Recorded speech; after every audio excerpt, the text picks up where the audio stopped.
다음 주일에는 부활주일로 우리가 예배를 드리는데 새벽기도 여러분 기억하시고 우리 연문 옆에서 새벽에 부활하신 예수님 만났던 여인들처럼 우리가 예배하길 원합니다. 새벽에 다 나오셔서 촛불은 우리가 준비할 테니까 나오셔서 예배 드리시길 바랍니다. 부활주일에 생명 주시고 승리를 주시는 주님께 특별한 감사를 하나님 앞에 올려드리게 되기를 바랍니다. 감사한 것은 지난 2주간 동안에 선교 후원 바자를 위해서 우리 W 행복 나눔 기도회 어머니들이 열심히 수고하셨는데 또 성도님들이 너무나 협력을 많이 해주시고 주님께서 큰 은혜로 채워주셔서 4,052불 이렇게 바자 헌금을 모아서 전체를 단기 선교를 위해서 W 행복 나눔은 하나도 쓰지 않고 다 선교를 위해서 이렇게 드리게 됐습니다. 감사합니다. 우리 어머니들 너무나 기도도 많이 하고 헌신도 많이 했는데 우리 다 같이 한번 뜨거운 박수로 한번 격려해 주시기 바랍니다. 네. W 행복 나눔 기도회는 참 우리 교회 보배 중에 하나입니다. 우리 이 시간에 교역자가 부임을 하셨는데 조주만 목사님 앞으로 나오실까요? 네, 요 앞에 가운데 서시기 바랍니다. 조주만 목사님은 총신대 신대원을 졸업하시고 퓨리탄 리폼드 시리컬 세미나리를 졸업하시고 이제 오늘 부임하셔서 다음 주부터 우리 K 유스그룹 한업권 중고등부를 이제 오건목 목사님이 하시던 사역을 이제 맡아서 하시게 되고 또 작년 사역의 일부를 또 함께 협력을 하게 됩니다. 우리 뜨거운 박수로 여러분 격려해 주시기 바랍니다. 네, 감사합니다. 네. 사모님께서 아직 한국에 계시는데 비자가 잘 돼서 빨리 들어오실 수 있도록 여러분이 기도해 주시기를 바랍니다. 그리고 오늘 이 시간에 문명식 성도님, 김선영 장로님의 동생이신데 아틀란타에 거주하신다고 합니다. 오늘 방문하셨습니다. 어디 계시냐 한번 일어서 주시면 감사하겠습니다. 예, 환영합니다. 감사합니다. 네. 또 김선영 장로님의 친구분이신데 한국에서 경찰 고위층으로 봉사하시다가 은퇴를 하셨습니다. 이완철 안수집사님과 김혜경 권사님 오셨습니다. 어디 계신지요? 네, 여러분 뜨거운 박수로 환영해 주시기 바랍니다. 환영합니다. 네, 감사합니다. 예배 끝난 후에 새가족실에서 좋은 교제를 나눴으면 좋겠습니다. 우리 옆에 계신 분들에게 오늘 말씀 제목으로 서로 축복하는 시간을 갖도록 하겠습니다. 다 같이 옆에 있는 분들에게 참 행복한 사람, 십자가의 목격자 요셉 같은 사람이 되시기 바랍니다. 한번 해보실까요? 참 행복한 사람, 십자가의 목격자 요셉같이 행복한 사람이 되시기 바랍니다. 참 신기한 거는 이렇게 길어도 여러분 다 헷갈리지 않고 다 잘하시는 거예요. 한 번 더 한번 해보실까요? 시작. 참 행복자, 십자가의 목격자 요셉처럼 행복한 사람이 되시기 바랍니다. 참 행복한 한 사람 한 사람 되시기를 바랍니다. 진정으로 행복한 사람이라면 그 사람은 어떤 사람일까? 오늘 성경에 나오는 아리마대 요셉을 통해서 참 행복한 사람에게 꼭 필요한 중요한 요소들 몇 가지를 함께 생각하기를 원합니다. 성경을 보면 요셉이란 이름을 가진 사람들이 많이 나옵니다. 요셉이란 이름은 이스라엘 백성들에게는 아주 흔하고 또 인기 있는 이름입니다. 그 뜻은 여호와께서 더해 주신다, 하나님께서 더해 주신다, 그런 뜻입니다. 여러분도 다 하나님께서 더해 주시는 요셉의 복을 다 받으시기를 바랍니다. 요셉 그러면 제일 유명한 것은 야곱의 아들, 꿈꾸는 사람 요셉, 우리가 생각을 하게 되죠. 또 예수님의 모친 마리아의 남편도 이름이 요셉입니다. 가룟 유다를 대신해서 12 사도에 뽑혔던 사람도 마띠아, 곧 다른 이름으로 요셉입니다. 또 초대교회 사도들에게 바나바라고 불려졌던 아주 위로의 사람, 그 사람도 이름이 본명은 요셉입니다. 이런 분들과 구별하기 위해서 성경은 오늘 본문에 나오는 요셉을 그 출처, 지역 이름을 따서 아리마대 요셉이라고 부르게 된 것입니다. 이 아리마대 요셉이 십자가 사건을 통해서 엄청난 변화를 경험하게 됩니다. 이 십자가를 통해서 변화되는 그 요셉의 모습을 살펴보면서 참 행복한 사람이라면 꼭 무엇이 있어야 할까? 오늘 이 시간에 함께 생각하면서 은혜를 받기를 원합니다. 먼저 우리가 생각할 것은 아리마대 요셉의 신분과 일반적인 특징이 무엇인가 하는 것입니다. 먼저 그는 아리마대 사람이었습니다.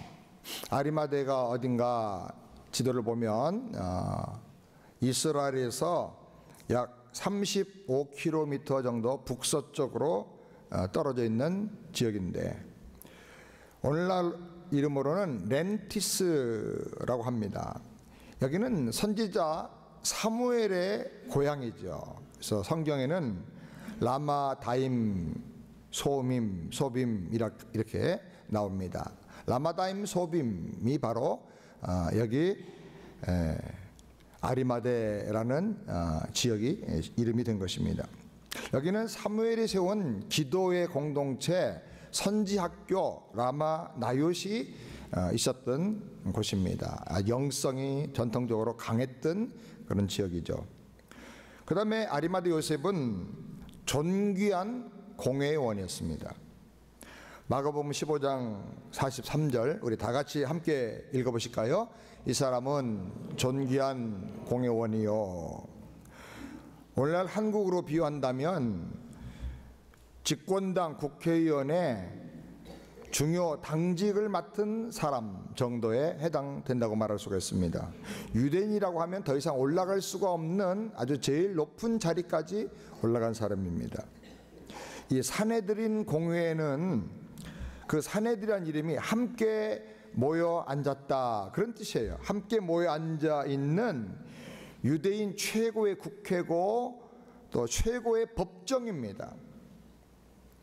그들은 평소에는 자기 지역에서 재판장 역할을 하고 그 다음에 절기가 되거나 특별한 사건이 생기면 필요할 때마다 예루살렘 성전에 있는 산헤드린으로 올라가서 산헤드린의 업무를 봤던 것입니다. 이 산헤드린 공회는 팔레스타인 유대 지역만 다스린 게 아니라 유대인들이 사는 모든 각 나라의 지역을 다 정신적으로 영적으로 총괄하면서 다스렸던 사람들입니다. 그들은 특별히 교회법을 위반할 때에 재판을 했는데 벌금형을 선고하기도 하고 감옥에 가두기도 하고 때로는 심하면 사형 선고까지 내릴 수가 있었습니다. 그러나 예수님 당시에는 이스라엘 나라 전체를 로마가 다스렸기 때문에 이 사형 집행만큼은 로마의 총독이 확정을 하는 경우에만 가능할 수 있도록 그렇게 제한을 받게 되었습니다. 이 아리마대 요셉은 재산이 아주 많은 부자였습니다. 성경에 보면 부자라는 말이 나오는데 성경은 어떤 사람에게 특별히 부자라는 호칭을 잘 쓰질 않습니다. 이 부자라고 칭하는 사람이 몇 사람 안 나오는데 그 중에 하나가 삭개오고 그 다음에 신약의 아리마대 요셉 이런 정도입니다. 굉장한 부자였다 하는 것을 알 수가 있습니다. 또 그는 선하고 의로운 사람이었습니다. 산헤드린 이 의원의 숫자는 70명에서 72명 그 사이에 있었는데 장로들과 대제사장들과 서기관들 중에서 도덕적으로나 육체적으로 흠이 없는 사람 가운데 선출을 했습니다. 이 사람들은 성경에 능통하고 법률과 과학과 언어에 또 문화에 굉장히 해박한 지식을 가진 사람들이었습니다. 그런데 요셉은 그들 가운데서도 더 선하고 백성들로부터 존경받는 정말 의로운 사람이었기 때문에 성경이 그를 선하고 의로운 사람이라 이렇게 칭호를 붙이고 있는 것입니다. 또 이 사람은 하나님 나라를 기다리는 사람이었습니다. 마가복음 15장 43절 다 같이 함께 읽겠습니다. 이 사람은 존귀한 공회원이요 하나님의 나라를 기다리는 자라. 하나님의 나라를 기다린다 하는 말은 하나님의 나라를 세우기 위해서 오시는 메시아를 기다린다 하는 것과 같은 말입니다. 그는 메시아가 와서 약속대로 온 인류를 죄에서 구원해주고 능력과 영광의 하나님의 나라를 세울 것을 믿고 날마다 그날이 오기를 기다렸던 그런 사람입니다. 이렇게 보면 요셉이란 사람은 일반적으로 굉장히 모든 부분에서 완벽한 조건을 갖춘 사람이다 하는 걸 알 수가 있습니다. 그렇기 때문에 우리는 이런 사람이 어떤 판단을 내리고 어떤 결정을 내릴 때 그것은 좀 깊이 생각하고 참고할 만하다 하는 그런 생각을 우리가 하게 되는 것입니다. 두 번째로 십자가 사건 이전까지의 이 아리마대 요셉의 신앙과 태도는 어떠했는가 하는 것입니다. 먼저 예수를 정죄한 공회에 참석했지만 그 결정에 동참하지는 않았습니다. 누가복음 23장 50절부터 함께 읽겠습니다. 공회원으로 선하고 의로운 요셉이라 하는 사람이 있으니 저희의 결의와 행사에 참석하지 아니한 자라. 그는 공회에 참석을 했어요. 이 공회원들이 살벌한 태도로 예수에 대해서 나쁜 마음을 가지고 발언하는 것들을 다 들었어요. 거기를 빠져나올 수는 없었어요. 왜? 공회원으로서의 공적인 책임이 있기 때문에. 그러나 그 분위기에 동조하지 않고 그 결정에 참석하지 않았어요. 찬성하지 않았다고 성경이 확실하게 말하고 있습니다. 그 다음에 그는 예수님의 제자였지만 자기 신앙을 숨겼던 사람이었습니다. 요한복음 19장 38절 읽겠습니다. 아리마대 사람 요셉이 예수의 제자나 유대인을 두려워하여 은휘하더니, 은휘했다는 말은 감췄다, 깊이 조용히 감췄다, 그런 말입니다. 왜 자기 믿음을 감췄습니까? 유대인들을 두려워했기 때문이라고 말합니다. 그는 예수님을 메시아로 믿었습니다. 예수님의 제자가 되기를 정말로 소원했습니다. 그런데 사람들이 두려워서, 사람들의 평가와 시선이 두렵고 지금 자기가 누리고 있는 모든 좋은 것들을 혹시라도 잃어버리거나 손상당할까 봐 두려워해서 그는 자기 신앙을, 예수의 제자인 것을 은밀하게 감추었다, 그렇게 성경은 말하고 있습니다. 사랑하는 여러분, 혹시 여러분도 직장이나 학교나 세상에서 내가 예수님의 사람이고 예수님의 제자고 예수 믿는 그리스도인인 것을 혹시 감추고 사십니까? 왜 감추시죠? 요셉을 여러분 잘 생각하면서 이런 변화가 확실하게 일어나게 되기를 주님의 이름으로 축원합니다. 당시 유대 지도자들은 갈릴리 출신인 예수님을 그렇게 달갑게 생각하지를 않았습니다. 한국에도 지방색이 있고 미국에도 와보면 지방색이 좀 있습니다. 유대인들도 지방색이 좀 있었는데 갈릴리 출신의 사람들을 무시하고 깔보는 경향이 있었습니다. 실제로 갈릴리 사람들은 좀 성격이 콸콸하고 무례하고 좀 야성적이었습니다. 유대 사람들이 볼 때, 유대 지역에 사는 사람들 볼 때 갈릴리 사람들은 무례하고 율법도 잘 지키지 않는다고 생각했기 때문에, 또 갈릴리를 중심으로 해서 이방과의 교역이 굉장히 활발했기 때문에 이 갈릴리 사람들을 이방인보다 조금 나은 정도의 사람들로 그렇게 깔보고 취급을 했던 것입니다. 그렇기 때문에 갈릴리에서부터 사역을 시작하신 예수님께서 기적을 행하면서 각 지역마다 수많은 사람들이 예수님께 몰려와서 그 말씀을 듣고 따라다닐 때 그들은 처음에는 반신반의했습니다. 이 사람이 과연 어떤 사람인가, 뭐 하려고 하는 사람인가. 그러다 나중에는 자기들의 정신과 자기들의 철학과 종교적인 신념과 다르다고 생각을 해서 미워하게 되었고 나중에는 죽이려고 음모를 꾸미게 되었던 것입니다.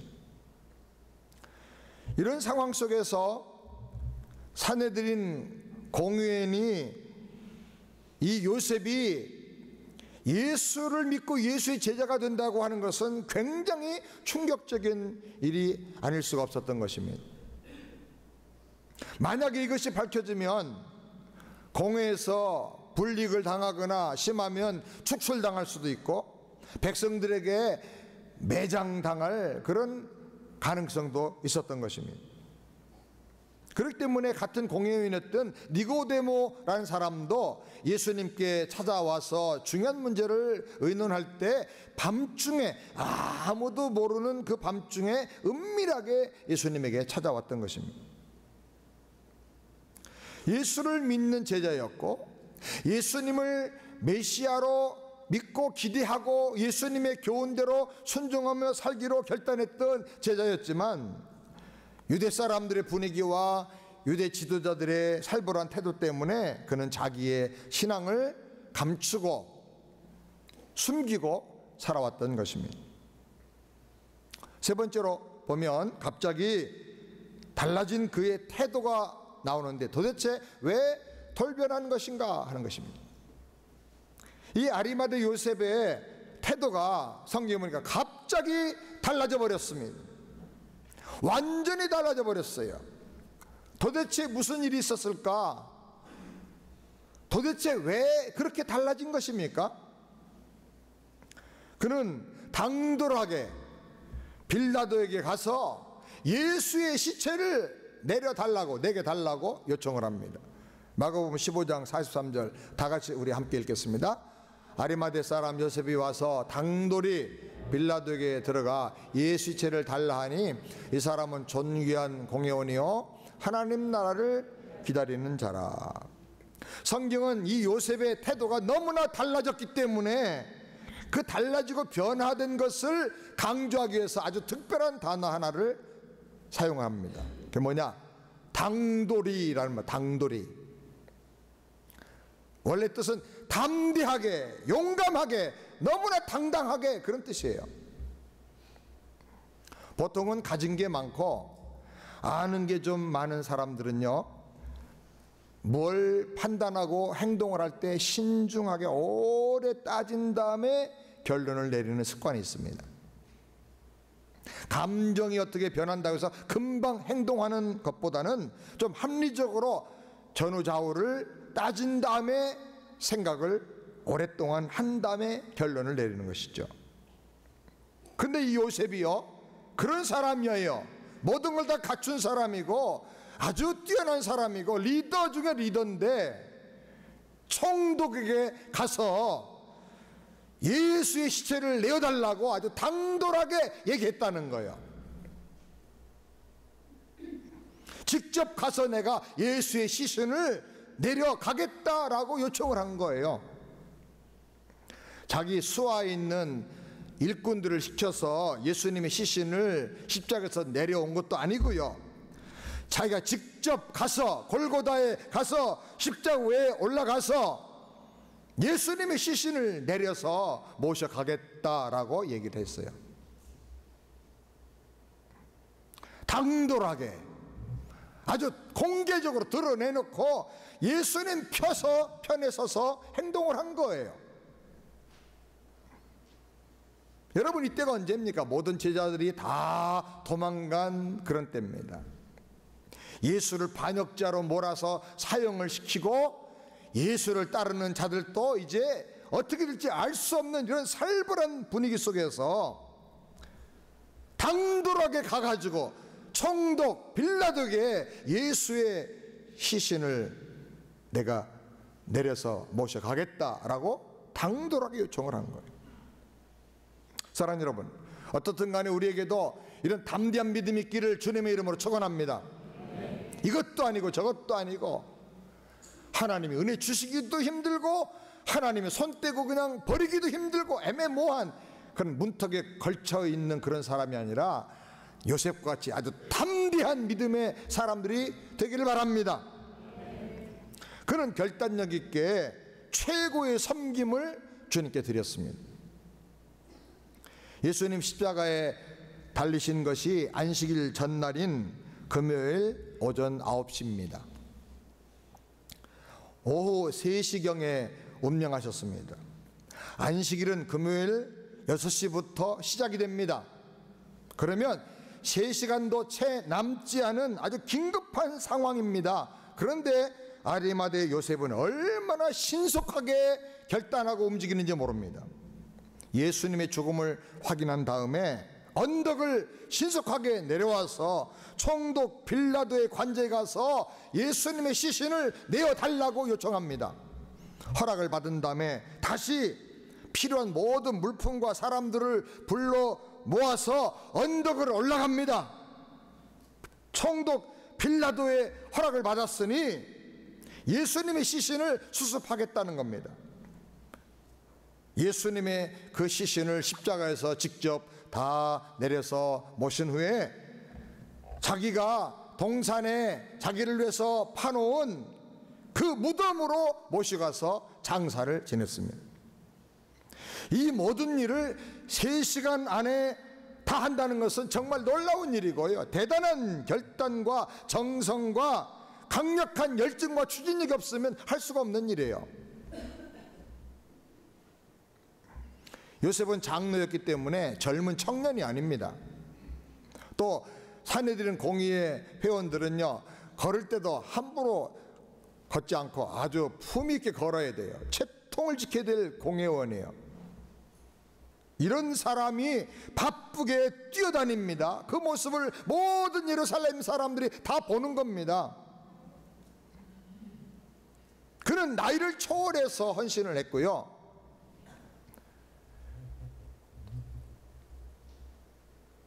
사람들의 시선과 체면을 다 초월해서 주님 사랑하는 믿음을 나타냈어요.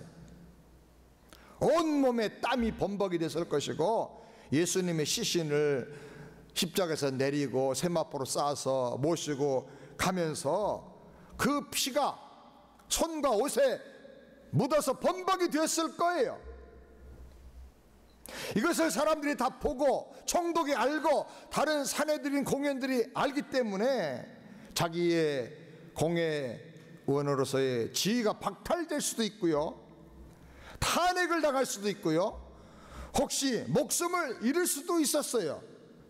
그러나 그는 예수님께 최고의 사랑과 헌신을, 정성을 다 드린 것입니다.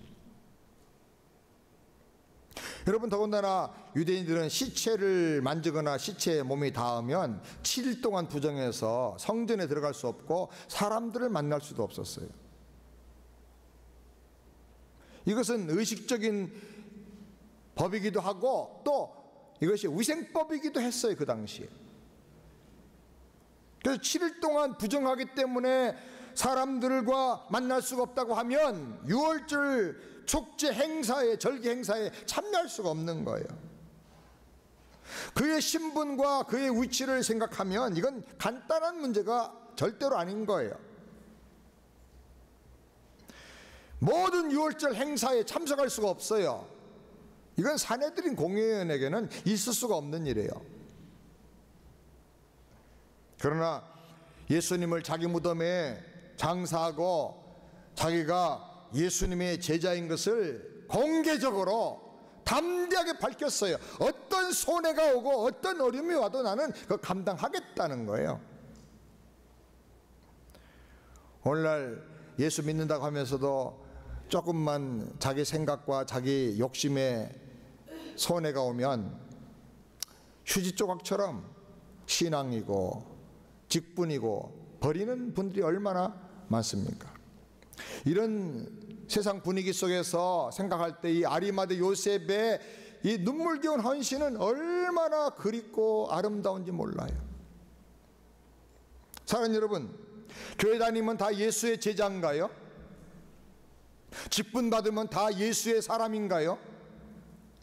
예수님 사랑하며 어떤 어려움이 와도 내가 감당하면서 주님 사랑하는 믿음으로 헌신할 마음이 없고 죄와 타협하지 않고 믿음을 지키겠다는 마음이 없다고 하면 어떻게 예수님의 제자라고 말할 수가 있겠습니까?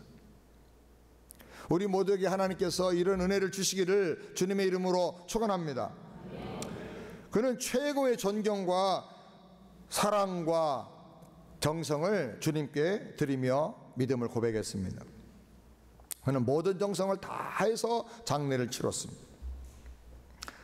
그 당시에는 사람들이 자기 무덤을 미리 준비하는 것이 굉장히 중요한 풍습 중에 하나였습니다. 그것은 부활을 믿기 때문에 이 몸을 잘 부활 때까지 안장을 해두겠다 하는 믿음의 하나의 표현이기도 했습니다. 부자들은 더 무덤을 잘 준비했어요. 특별히 돌을 파서, 바위를 파서 만든 무덤은 굉장히 인기가 있었어요. 비쌌어요.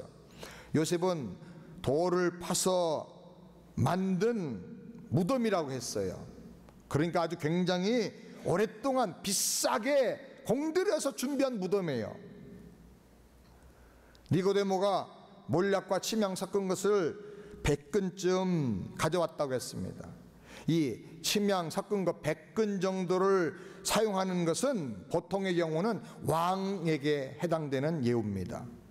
왕을 장례할 때 그 정도 사용을 하는 거예요. 그러니까 이분들은 예수님을 왕으로 높이고 사랑하는 신앙 고백을 거기다 다 쏟아 부은 거예요.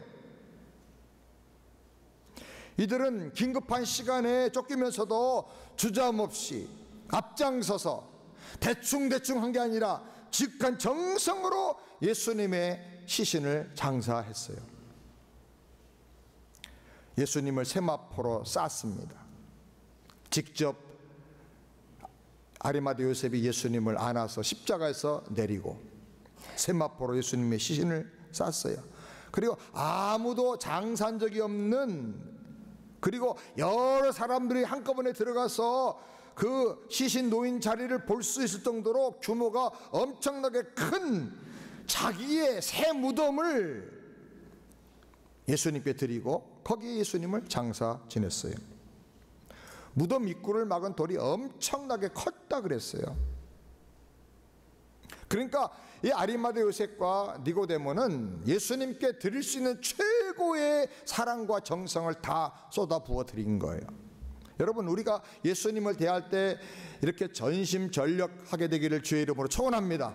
예배도 대충 드리고 늦게 오고 뭐 이러지 말고 정말 정성을 다해서 한번 예배해 보세요. 그럼 하나님이 연락하시고 하나님 만나주세요. 성경이 강조하는 헌신과 예물을 드리는 정신이 무엇입니까? 항상 첫 번째 것을 드려라. 첫 열매, 첫 아들, 첫 태생을 드려라. 그리고 항상 새 것을 드려라. 그리고 흠이 없는 것을 드려라. 정성을 다해서, 최선을 다해서, 힘을 다해서 하나님을 사랑하라는 겁니다. 옛날에 저희 어머니가 은혜 받고 교회 가실 때마다 금요일날이나 토요일날 저녁이 되면 다래미를 꺼내가지고 돈을 데리는 걸 봤어요. 돈을 빳빳하게 데려가지고 새돈처럼 만들어서 봉투에 탁 넣는 거예요. 그렇다고 돈이 뭐 10불짜리가 1000불 되는 거 아닌데 거기 뭐가 들어가는 거예요? 내 마음과 정성과 신앙이 들어가는 거예요. 그래서 저희 어머니는 정말 살아계실 때 놀라운 하나님의 능력과 은혜를 많이 경험을 했어요. 제가 듣도 보도 못하는 신비한 기적과 은사들이 어머니 기도할 때 막 나타났어요. 동네 분들 중에 아픈 분들이 와서 기도를 많이 받고 갔어요. 정말 대단한 기도의 어머니였어요. 배운 거 별로 없지만 주님을 정성을 다해서 그렇게 사랑하니까 주님이 너무나 놀라운 은혜를 주셨어요. 저는 지금도 제가 이렇게 목사로서 세계를 다니면서 복음 전하면서 건강하게 사는 것은 하나님의 은혜고 어머니의 그 기도 때문이다. 눈물로 씨를 심었기 때문이다. 저는 그렇게 믿습니다. 저도 그래서 어떻게 하든 간에 남은 생에 복음 사역에 아주 전력을 다해보고 정성을 다해보려고 그래요. 우리는 나의 구원을 위해서 아들을 주신 하나님, 자기의 그 생명을 정말 말도 안 되는 죄인들을 위해서 아낌없이 쏟아 부어주신 예수님의 그 사랑을 생각할 때 우리가 물질 조금 드리고 몸을 좀 들여서 희생하고 헌신하고 하는 거, 이거는 보답이 될 수가 없는 것입니다. 늘 드려도 부족한 것밖에 없는 거예요. 하늘을 두루마리 삼고 바다를 먹물 삼아도 하나님의 은혜를 내가 다 기록할 수 없도다. 아멘. 우리도 마음과 정성을 다해서, 목숨을 다해서 주님을 사랑하게 되기를 주의 이름으로 축원합니다. 아리마대 요셉은 그의 헌신으로 성경의 모든 예언이 다 성취가 되었습니다. 이사야 53장 9절 말씀을 다시 함께 읽겠습니다. 그는 강포를 행치 아니하였고 그 입에 괴사가 없었으나 그 무덤이 악인과 함께 되었으며 그 묘실이 부자와 함께 되었도다. 메시아가 죽임당하고 부자의 무덤에 장사될 것을 수백 년 전에 이사야를 통해서 하나님 예언하셨는데, 요셉의 헌신을 통해서, 요셉의 사랑을 통해서 그 예언이 요셉에게 성취되는, 요셉이 그 예언의 성취의 주인공이 된 것입니다. 예수님을 모시는 주인공이 된 거예요. 아무나 받을 수 없는 축복을 요셉이 받은 거예요. 여러분도 이런 은혜와 복을 받게 되기를 주 이름으로 축원합니다. 요셉은 자기 무덤에 예수님을 장사하면 당장 미움받을 것 알았어요. 자기가 오해당할 걸 알았어요. 어떤 손해가 올 걸 알았어요. 그러나 드러내놓고 공개적으로 나 예수의 제자야, 그동안 내가 잘못 살았지만 이제부터는 예수의 제자답게 살 거야 라고 믿음을 고백한 거예요. 이런 은혜가 있기를 바랍니다. 마지막 네 번째로, 아리마대 요셉은 언제, 왜 이렇게 변화되었느냐 하는 것입니다. 예수님께서 십자가에서 죽으신 후에 변화되었어요. 당돌하게 변화되었어요. 아주 세상이 감당할 수 없는 당찬 믿음의 사람이 되어버리고 말았어요. 여러분, 우리가 깊이 생각해야 될 부분인데요, 예수님 부활한 다음에 변화됐다고 하면, 야, 예수님은 죽음도 이기는 아주 능력의 주님이구나, 그걸 믿고 그렇게 됐다고 할 수 있어요. 근데 예수님이 아직 지금 십자가에서 죽은 상태에 있을 때 예수님의 태도가, 예수님에 대한 그 믿음의 태도가 변한 거예요. 제자들도 다 도망간 그런 상황이에요. 여러분 한번 생각해 보세요. 누가 죽은 사람을 위해서 자기의 지위와 자기 재산을 포기하고 생명도 위협당할 수 있는 그런 상황에서 이런 행동을 할 수 있습니까? 어떻게 이게 가능합니까, 여러분? 예수님께서 많은 병자를 고치고 수없이 많은 기적을 행하시고 죽은 자를 살리시고 수천 명을 이적으로 먹이시던 그런 전성기 때에도 이 사람은 자기 믿음을 숨기고 살았어요. 그런데 예수님이 돌아가셨는데 왜 갑자기 그 십자가 사건 이후로 이 사람이 그 숨겼던 신앙 태도를 아주 확실하게 당돌하게 바꾸느냐, 그거예요. 그 이유는 십자가의 비밀을 그가 거기서 발견했기 때문에 그래요. 뭘 발견했어요?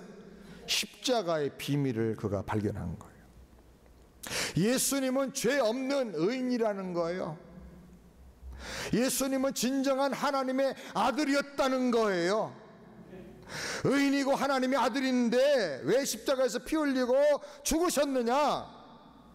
이것이 세상 죄를 지고 희생제물로 죽는 구원의 사건이라는 거예요. 하나님의 어린 양이 나를 구원하려고 대속의 죽음을 당했다는 걸 그가 거기서 본 거예요. 모세가 광야에서 뱀을 든 것처럼 죄인들을 구원하기 위해서 저주에서 해방시켜 주려고 대신 저주당하신 하나님의 아들을 십자가에서 본 거예요. 여기 구원 있다, 여기 하나님의 사랑이 있어, 여기 바로 죄 사함이 있고 온 인류의 소망이 있는 거야. 요셉이 그거를 거기서 발견하게 된 거예요. 요셉은 하나님 나라를 기다리는 사람이었어요. 그 사람은 굉장히 신중한 사람이고 모든 성경과 법률과 모든 정치에 능통한 사람이었어요. 그런데 십자가를 보면서 메시아가 와서 온 인류를 구원하고 하나님 나라를 세우는 위대한 구원 사건을 거기서 목격을 한 거예요.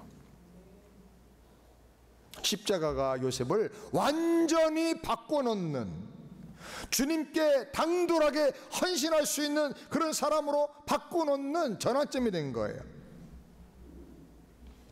사랑하는 여러분, 십자가 은혜를 깨달으면 사람이 달라집니다.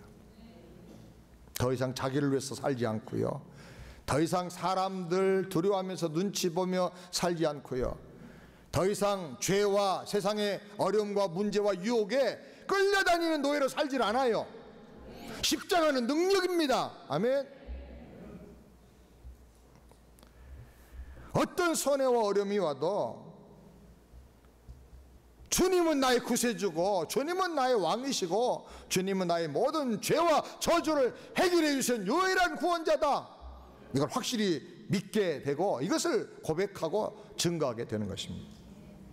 사랑하는 여러분, 우리도 이 종려주일에 십자가의 비밀을 깨닫고 아리마대 요셉처럼 주님을 위해서 온전한 사랑과 헌신을 드릴 수 있는 저와 여러분 되기를 주의 이름으로 축원합니다.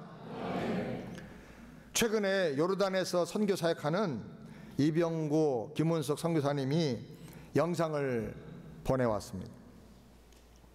최근 세계 경제 포럼에서 요르단의 국왕인 압둘라 2세가 저 사람입니다. 연설을 하는 중에 자기는 예수가 진정한 그리스도 메시아고 성모 마리아에게서 죄 없는 분으로 태어난 것을 믿고 성경을 믿는다라고 세계 정상들이 모인 포럼에서 얘기를 해버렸어요. 모든 사람이 놀라고 충격을 받았어요. 이 압둘라의 친어머니는 영국 정교회 출신이었고 기독교인이었어요. 이슬람 창시자인 무하마드의 그 피를 받은 혈통이에요. 이 사람이 하쉬미 왕가의 출신이에요. 이 사람 말은 굉장히 중요한 거예요. 근데 이런 사람이 세계 정상들이 다 모인 앞에서 경제 포럼을 얘기하는 가운데 이런 발언을 했어요. 그리고 지금은 예수님의 무덤을 복원하는 그 사업에 많은 경제적인 지원을 지금 아끼지 않고 있어요. 참 놀라운 일이죠.